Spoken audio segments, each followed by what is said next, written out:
नमस्कार, ये आकाशवाणी चंडीगढ़ है। अब आप प्रतिका से प्रादेशिक समाचार सुनिए। प्रधानमंत्री नरेंद्र मोदी ने नौसेना दिवस के अवसर पर जवानों को बधाई दी है। श्री मोदी ने एक सोशल मीडिया पोस्ट में कहा कि नौसेना के बहादुर जवान अदम्य साहस और समर्पण के साथ देश की समुद्री सीमाओं की रक्षा करते हैं। उन्होंने कहा कि उनकी प्रतिबद्धता राष्ट्र की रक्षा, सुरक्षा और समृद्धि सुनिश्चित करती है। श्री मोदी ने कहा कि उन्हें भारतीय नौसेना के समृद्ध समुद्री इतिहास पर गर्व है।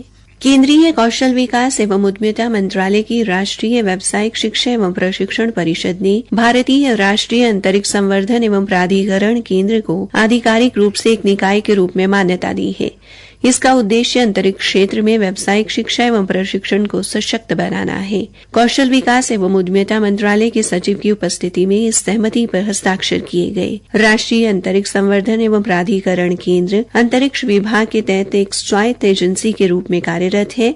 एक आधिकारिक निकाय के रूप में संस्थान की यह मान्यता विशिष्ट प्रशिक्षण कार्यक्रमों को अधिकृत मान्यता देने में सहायक होगी। इससे ये प्रशिक्षण कार्यक्रम स्किल इंडिया मिशन जैसी मुख्य राष्ट्रीय पहलों के साथ मजबूती से जुड़ सकेंगे।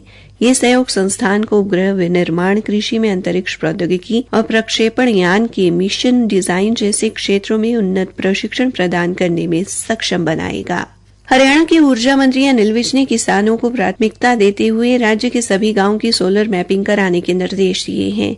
उन्होंने कहा कि सौर ऊर्जा का उपयोग पर्यावरण संरक्षण के साथ साथ ग्रामीण क्षेत्रों में सस्ती और टिकाऊ ऊर्जा उपलब्ध कराने में मदद करेगा। इससे सौर ऊर्जा को बढ़ावा मिलने के साथ साथ बिजली कटौती की समस्या से भी निजात मिलेगी। श्री विज ने कल चंडीगढ़ में बिजली विभाग के अधिकारियों के साथ एक अहम बैठक कर इसके लिए एक व्यापक कार्य योजना तैयार करने को कहा। उन्होंने उपभोक्ताओं के लिए सरचार्ज माफी और बकाया राशि को किश्तों में लेने की व्यवस्था लागू करने के निर्देश दिए ताकि किसी उपभोक्ता को आर्थिक असुविधा न हो। बिजली वितरण व्यवस्था को बेहतर बनाने के लिए मंत्री ने उन क्षेत्रों में ट्रांसफार्मर और कंडक्टर को तुरंत अपग्रेड करने के आदेश दिए जहां इसकी जरूरत है। बिजली चोरी की घटनाओं को रोकने के लिए श्री विज ने आर्म्ड केबल के उपयोग को प्राथमिकता देने की बात कही। उन्होंने कहा कि यह कदम विभागीय घाटे को कम करने और बिजली चोरी पर अंकुश लगाने में मददगार होगा। हरियाणा के परिवहन मंत्री अनिल विज ने अधिकारियों को प्रदेश में संचालित सभी बसों का गहन निरीक्षण करने और कंडम बसों को तुरंत प्रभाव से हटाने के निर्देश दिए हैं। उन्होंने दिव्यांग नागरिकों की सुविधा के लिए हर बस अड्डे पर व्हील चेयर की उपलब्धता सुनिश्चित करने को कहा है ताकि दिव्यांगजनों को यात्रा में कोई असुविधा न हो। श्री विज ने कल चंडीगढ़ में परिवहन विभाग के अधिकारियों के साथ एक महत्वपूर्ण बैठक के दौरान ये निर्देश दिए। उल्लेखनीय है कि श्री विज ने पिछले दिनों कैथल बस अड्डे का औचक निरीक्षण किया था जिसमें सफाई और रखरखाव में गंभीर अनियमितताएं पाई गई थी।